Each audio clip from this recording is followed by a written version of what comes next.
तो पहले हम यूक्लिड विभाजन एल्गोरिथम को पढ़ चुके हैं, तो आज हम यूक्लिड विभाजन एल्गोरिथम का प्रयोग कई प्रश्नों को हल करने में प्रयोग करेंगे। तो जैसे कि उदाहरण 4 है, मतलब फोर्थ एग्जाम्पल, कि एक मिठाई विक्रेता के पास 420 काजू की बर्फियां हैं और 130 बादाम की बर्फियां हैं। वह इनकी ऐसी ढेरियां बनाना चाहता है कि प्रत्येक ढेरी में बर्फियों की संख्या समान रहे और ये ढेरियां परात है, जो भी ट्रे है, उसमें न्यूनतम स्थान घेरे। इस काम को करने के लिए प्रत्येक ढेरी में कितनी बर्फियां रखी जा सकती है। नंबर 1, अगर परात में न्यूनतम स्थान घेरती है तो ढेरी में जो बर्फियों की संख्या है वो ज़्यादा होनी चाहिए, मतलब ज़्यादा से ज़्यादा होनी चाहिए। तो कहने का मतलब, उसका मतलब यह है कि जो काजू की बर्फियाँ हैं और बादाम की बर्फियाँ, जैसे काजू की बर्फियों मतलब एक डेयरी में जैसे काजू की बर्फियाँ हैं तो एक में काजू की ही बर्फियाँ हों, दूसरे में बादाम की ही बर्फियाँ हों। एक डेयरी बनाई जैसे हमने 10-10 की डेयरी बनाई तो 10 की 10 बादाम की डेयरियाँ हों, बादाम की बर्फियाँ हों उसमें बस। तो हम इस सवाल को कैसे हल करें कि नंबर 1, हमारे पास दो दो नंबर दे रखे हैं, 130 और 420। तो हम इनमें क्या है, दोनों का एचसीएफ निकाल लेंगे। तो उससे हमारा पता लग जाए कि एक डेयरी में ज़्यादा से ज़्यादा कितनी बर्फियाँ हो सकती हैं, ताकि दोनों को आसानी से हल किया जाए। तो 130 कम है, 130 कम है 420 से, तो हम लिखेंगे 130 को हम भाजक की जगह यूज करेंगे और 420 को भाज्य की जगह। ठीक है, तो इसका क्या मतलब है, ये कितने पे जाएगा, सिंपली 3 पे जाएगा। ये हमारा है 390। इसको घटाएंगे तो 30 आ गया। अब 30 भाजक की जगह आएगा, भाज्य की जगह 130। अब 30 चौक 120, तो यहाँ आ गया 10, घटाएंगे तो अब 10 भाजक की जगह, 30 भाज्य की जगह, 10 दिया 30। कहने का मतलब दोनों का एचसीएफ कितना है, 130 और 420 का महत्तम सामर्थ्य कितना है, 10। कहने का मतलब हमारे पास 10, एक ढेरी में 10 होनी चाहिए, मतलब 10-10 की हमने ढेरी बनाई, मतलब 10-10 की ढेरी बनाएंगे तो 42 तो ढेरी बनेगी काजू की बर्फियों की और 13 ढेरी बनेगी बादाम की बर्फियों की।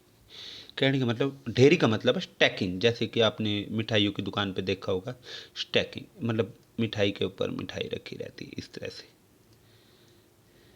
आपने देखा होगा ट्रे में। तो एक ट्रे में 10-10 की इस तरह से बना सकता है। ठीक है, तो हम इसको, ये तो हमारा एक तरह से निकालने का मेथड है, और इसको हम एक्सप्रेस कैसे कर सकते हैं, इसको एक्सप्रेस, वैसे तो क्वेश्चन यही है, क्वेश्चन आपका यही सॉल्व हो गया। आप इसको लिख सकते हैं कि 420 क्या आया, 130 गुणा 3 जमा 30। अब 130 को एक्सप्रेस करो, 30 गुणा 4 जमा 10। 30 को एक्सप्रेस करो, 10 गुणा 3 जमा 0। इसका मतलब ये है। हम इसको लीनियर उसमें भी कर सकते हैं और सिंपल हम भाग करके इस मेथड से भी कर सकते हैं। तो कहने का मतलब 10-10 की प्रत्येक ढेरी में कितनी बर्फी होनी चाहिए, प्रत्येक ढेरी में 10 बर्फी होनी। इसी तरह से जो इसी बेस पे जो क्वेश्चन दिया हमारे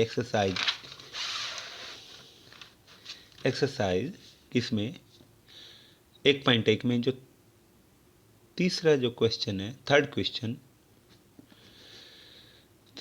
तो किसी परेड में 616 सदस्यों वाली एक सेना की टुकड़ी को 32 सदस्यों वाली आर्मी बैंड के पीछे मार्च करना। दोनों समूहों में समान संख्या दोनों समूह में समान संख्या वाले स्तंभों में मार्च करना है। उन स्तंभों की अधिकतम संख्या क्या है। वैसे तो हम दो दो की बनाए, दो से ये भी भाग हो जाएगा, दो से ये भी भाग हो जाएगा, मतलब हमें स्तंभों की संख्या अधिकतम लेनी है। तो फिर वही काम करना है हमें। क्या हाल है, हम फिर वही है, 32 कम है, लिखना चाहो लिख सकते हो, 32 616 से कम है। तो फिर हम देखेंगे 32 कितना आ रहा है हमारा, 616 से आप डिवाइड करके देखिए, 616 को 32 से भाग करके देखेंगे कितना आएगा। तो 32 एकम 32, 32 दूनी 64, ये ज़्यादा चल जाएगा। तो ये कितना आया, 29। ठीक है, अब कितने पे जाना चाहिए, अब जाना चाहिए 9 पे। 9 दूनी 18, हासिल 1, 9 30 27 और 1 28, कहने मतलब 8 हमारा शेष वाला। अब इस 8 को भाजक की जगह यूज करना है और 32 को भाज्य की जगह। तो 8 चौक 32, कहने का मतलब हम 32 कैंडिडेट हैं, 32 आर्मी बैंड वाले हैं, तो 8 कॉलम में 4 4 एक के पीछे 4 4 यहाँ खड़े हो जाएंगे, 4 यहाँ खड़े हो जाएंगे, ऐसे करते करते 8 कॉलम, 1 2 ऐसे ऐसे करते 8 इनके पीछे 8 से इसको ये भी भाग हो जाएगा, कहने का मतलब 77 इस लाइन में, 77 इस लाइन में, 77 इस लाइन। जब आप इसको इससे भाग करेंगे 616 को, तो 77 आना, मतलब हर एक लाइन में कितने हो गए, 81 81 हो जाएंगे, कहने का मतलब 4 आगे आगे बैंड वाले और 77 पीछे पीछे आर्मी वाले। ठीक है, तो इस तरह से हमारा लीनियर मेथड में हम इसको सॉल्व कर सकते हैं।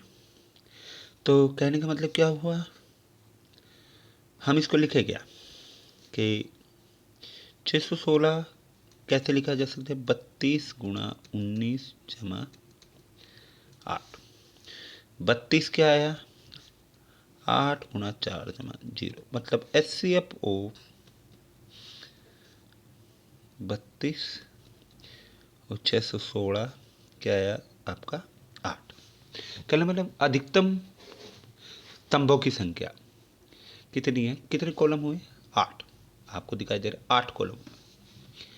ठीक है, तो इस तरह से आपका ये प्रश्न हल होगा। तो इजीली आप दोनों एग्जाम्पल सेम है, हमें ओनली यूक्लिड विभाजन एल्गोरिथम का प्रयोग करते हुए इस क्वेश्चन को सॉल्व करना।